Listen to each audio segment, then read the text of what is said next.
Alright guys, welcome to YS Khong Driving. We are in the 20th anniversary Mazda 6 and it has some special features, but mechanically it is the same, and this is the 2023 version ready for 2024, and so we're going to check it out on the mountain.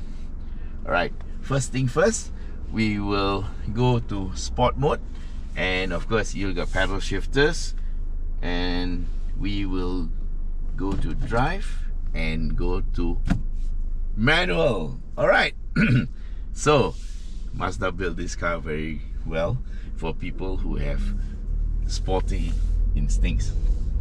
So we wait for this bike to pass us, and we are on. Okay. Alright, we have a 6-speed gearbox, 2.5 liter engine, 192 PS, and some monkeys on the road. Luckily they're on the other side, and we have a road that is slightly damp from last night's rain.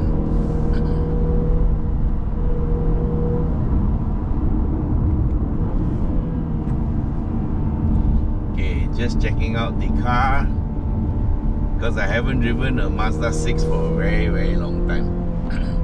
The Touring, yes, I drove not too long ago.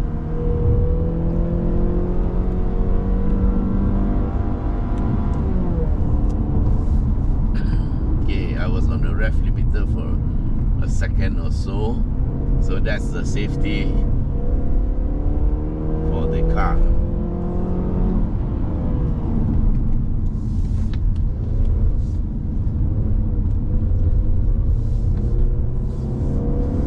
A bit of a drizzle, and yes, the road is wet, so we have to proceed with a bit of caution.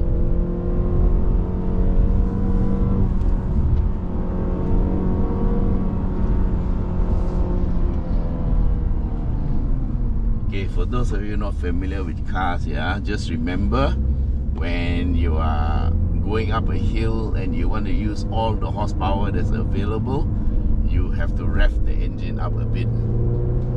But we can't rev now because we have two vans that are on the right hand lane, and there's nothing on the left hand lane.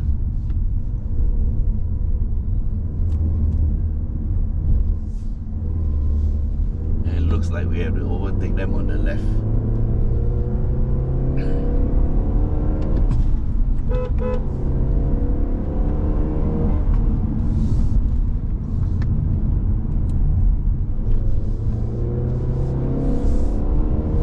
Just had to warn him in case he moved to the left. Yes, his wheels actually left the fast lane to go to the left. I think he was trying to overtake the other Hyundai.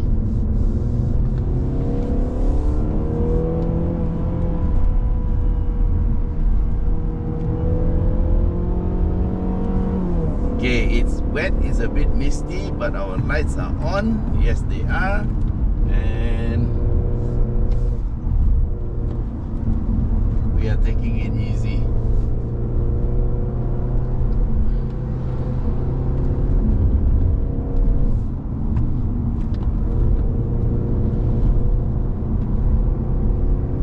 So far, so good. Yeah, the handling is excellent, and so it doesn't really matter if you don't drive this car very fast, because it is, after all, a D segment sedan, and it's a lovely executive car. But of course, if you want to come up here on the weekends for a drive with your family and friends, can this car put up a good show? Yes, it can. Because one thing is, it handles very well, thanks to the McPherson struts in the front and the multi-link at the back, and of course large brakes, 19-inch wheels with Bridgestones, I think. And so the car performs quite okay. There's a motorbike in here.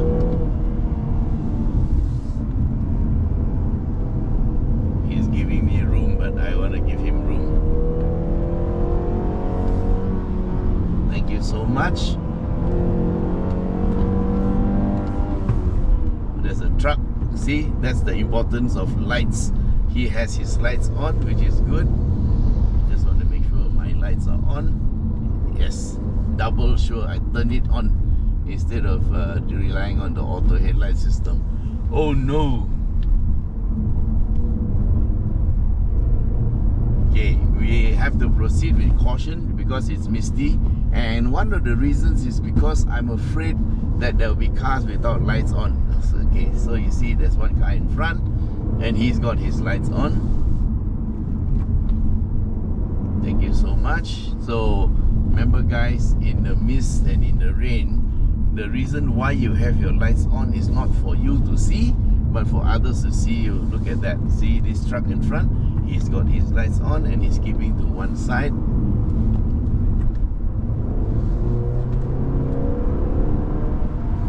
And you have a van here. This guy is one of my fans because as he passed just now, he waved to me.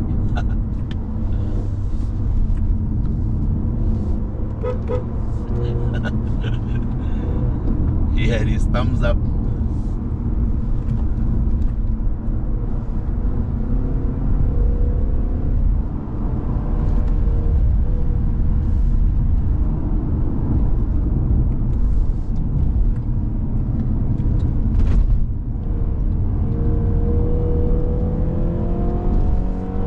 See how well the car handled that corner.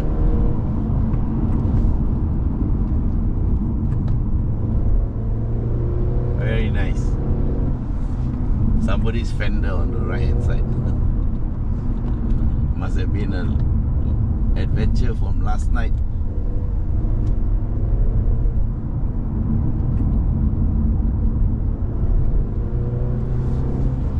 So if the road is wet, it's good to keep it one gear higher up so you will have less chance of wheel spin. There's another car in front, and I can tell you it's very, very good that he has his lights on. Otherwise we cannot see him, or it'll be difficult to see him.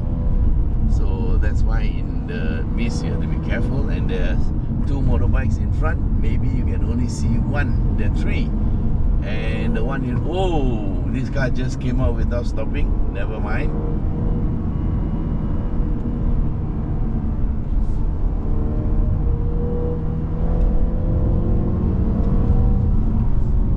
One has his rear light on and the second one, but you see the first one didn't have his lights on, but he's turned off, and we are quite happy with that.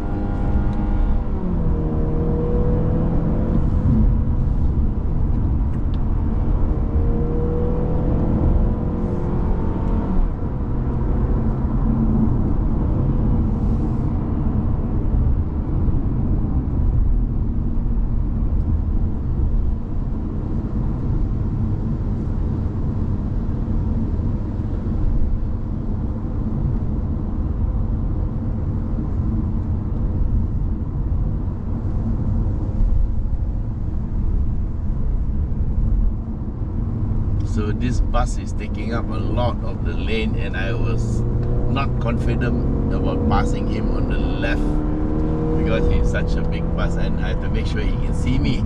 So finally he saw us and he let us through. Thank you so much.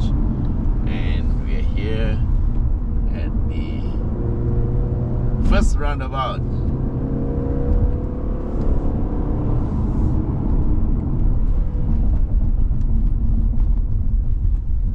Guys, that was a leisurely drive, but it's very good for a car like this because, well, it's a large car. So now we'll just cool it a bit and get to part 2. Have a quick check. Temperature is about 98, close to 100, and still a full tank. Let's go. I think it's going to be a slow drive because it also looks very misty here. But one thing is good, you won't have the sun in your eyes when you get near the crest.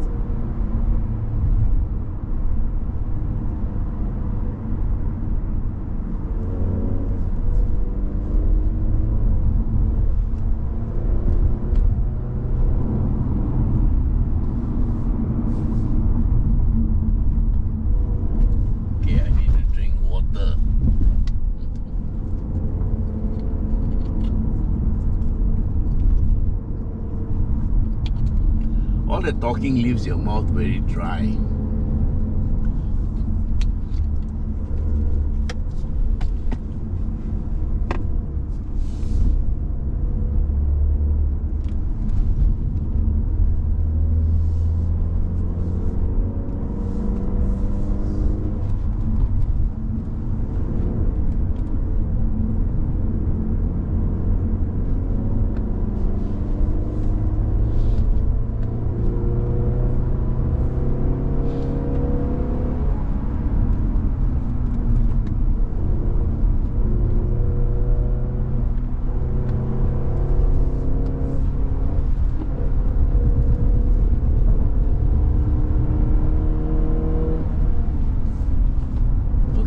Here we go. We are about to start part 2, and hopefully that car won't move to the right. Okay, he stays there. Thank you very much. And hopefully there won't be so much mist.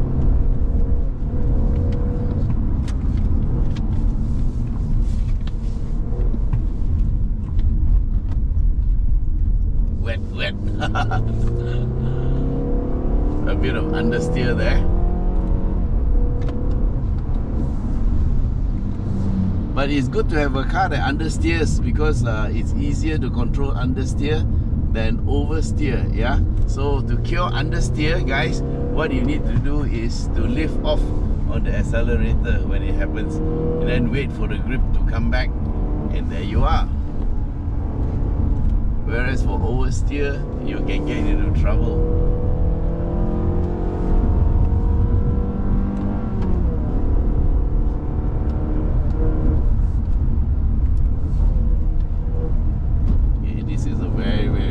Bend. Well done. Very nice. Okay, we have another truck on the right hand lane.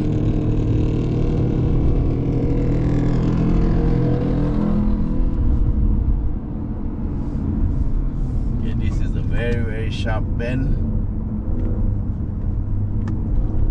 Thank you.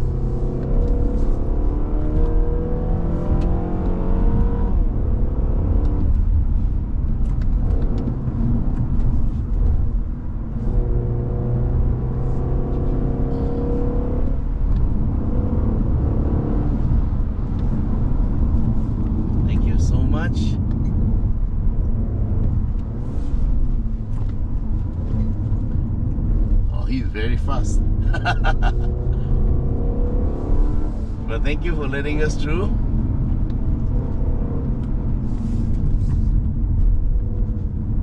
We'll take the inside line.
cars around the corner, so we got to be careful.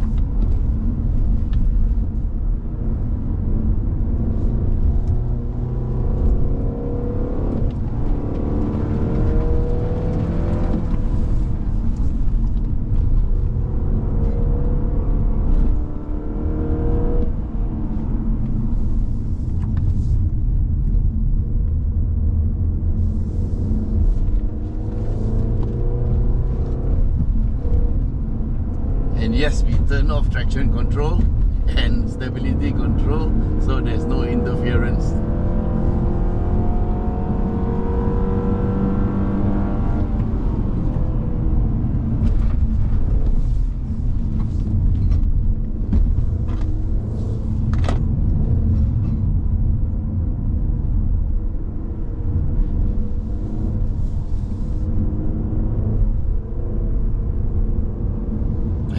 Just one more corner, so we'll just chill here and follow these cars through.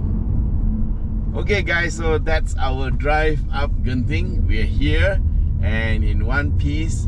And so how did the car perform? Well, as expected, this is the sedan version, and I think the tuning is slightly different from the touring. So this is a bit more sedate, and it still handles just as well, of course. Of course, the other mitigating factor is that the road is wet and it was very misty, so we couldn't really push the car all out. But despite all that, the car behaved very well. A bit of understeer in the wet is very common, and it happened just once. And after that, I learned how to go in a little bit slower and, you know, compensate for it. And of course, understeer is very easy to cure, and it's also very common amongst front wheel drive cars. Well, I think going up in the wet, you are likely to be faster in a front wheel drive than you are in a rear wheel drive, because the rear wheel drive will be very, very tail happy. So all in all, was it a good drive? Yes.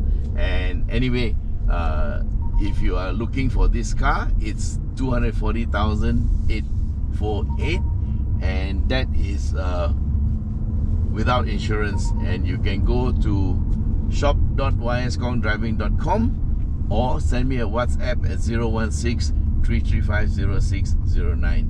So that's it for today. Thanks very much for being with us, and don't forget to like, share and subscribe. Until we meet again in the next video, guys and girls, bye bye.